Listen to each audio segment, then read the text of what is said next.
Nang tanungin rin ang China tungkol sa pagbisita ni US Vice President Kamala Harris sa Palawan, sabi naman nito wala namang pagtutol ang China sa mga pakikipag-ugnayan ng Estados Unidos sa mga bansa sa Asya, pero dapat daw ay para ito sa regional peace at stability at quote, not damaging to other countries' interests. Atin namang makakausap ngayon si Philippine Ambassador to the US, Babe Romualdez, na kasalukuyan ring nasa Palawan. Magandang gabi po sa inyo. Nasa Manila, I'm sorry. Ambassador Romualdez, thank you very much for joining us. Well, can you give us very briefly, sir, a wrap-up of what transpired during the visit of US Vice President Kamala Harris, and include also, sir, what you thought of her words when she was in Palawan, when she talked about well, without mentioning China, but obviously referring to China? Well, I think it's been very clear from the very start that the United States has already recognized our win at the Arbitral Award, and they support us completely. And I know for a fact that the United States has made it clear also that they will stand by their allies, and we have a mutual defense treaty with the United States since 1951, and we have the EDCA, which has been signed a couple of years ago. So this is an ongoing agreements that we have with the United States, which they're honoring, and we are also honoring. I think that that's very clear, and so what the Vice President Harris said in Palawan is merely just emphasizing that kind of alliance that we have with the United States. Can you tell us a little bit, sir, also about the visits, the talks of Vice President Harris with President Marcos and also with VP Sara Duterte? Well, the Vice President's visit here to the Philippines obviously involved a courtesy call on the President, and the same message that was given to the public on the commitment of the United States on our alliance has been very made clear. But I think what's also very important is that when President Marcos went to New York and met with President Biden, there are many things that during that meeting that was sort of like a commitment coming from the United States that you tell us what we can do to help you, especially. And as we all know, President Marcos has been very clear that he would like the economic activity between the United States and the Philippines to become much stronger and perhaps even accelerated because of the president's desire to make economic prosperity as one of his cornerstones of this administration.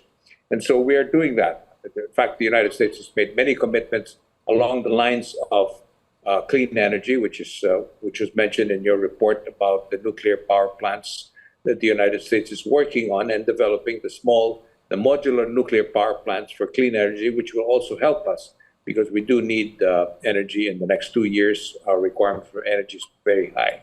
And we also are into food security, which is also another important aspect of our relationship with the United States. They're going to go into full-blast development of our agricultural sector. They're sending a number of experts here to the Philippines in the next couple of months and in the years to come to be able to help us in developing new technology for our agricultural sector. And many other aspects of our relationship have been discussed by both Vice President Harris with our Vice President on educational score, of course, and with President Marcos and all those things that I just mentioned.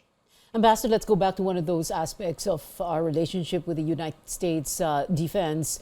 EDCA, it's gaining, getting a lot of attention again, and we have the usual reactions. No, people some people complaining about how this is, whether it is unconstitutional or we should not allow this. However, is the Marcos administration committed to this? That we're going to give them 5 more extra additional locations under the EDCA agreement? Well, first of all, the fact that the unconstitutional part that's being discussed is erroneous. This has been in effect over the past, even during I think this was signed during the time of President Noynoy Aquino, and of course, President Duterte also had the EDCA, which he also tried to abrogate the visiting forces agreement, but was reinstated shortly before he left office. And so President Marcos is just continuing the agreements that have been signed long before he became president.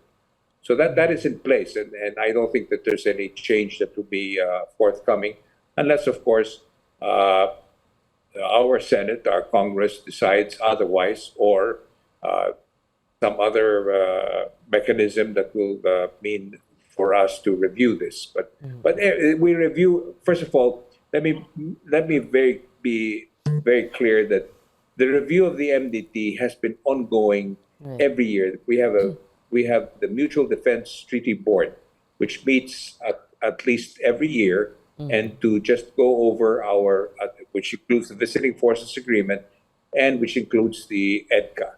All of this is being reviewed by our armed forces together with the armed forces of the United States, and all the issues surrounding this to improve it or to change some of the things, the aspects of this agreement, come into that particular board or the meeting that takes place. We also have the bilateral strategic dialogue, which will take place here in Manila early next year, where all of these things again are going to be discussed to be able to complete our whole aspect of the agreement that we have, not only on our security, but also, again, on our economic part of it. And finally, Ambassador, I just want to ask you also about this incident at Pag-asa Island. Of course, Beijing denies that it ever took place. It's not based on reality daw itong report that you had a Philippine Coast Guard ship towing the debris of the Chinese-made rocket. Hinarang daw ng Chinese Coast Guard, kinuha sa kanila. Hindi daw totoo. How do we look at that? How do you look at that? Well, definitely, I think the instructions of the president was to look into it. This is not the first time it has happened that there's been a missile that was fired and the debris fell into our shores. No? So, but this is being looked into very carefully, and of course, we will send the right message to China on exactly what happened there. You know, we always have to be very careful in just simply going ahead and making conclusions without really looking into these things. For as long as nobody got hurt, but the fact that it happened in our shores is something that we have to always look into, and we definitely will. Philippine Ambassador to the United States, Babe Romualdez. Sir, thank you so much for joining us tonight.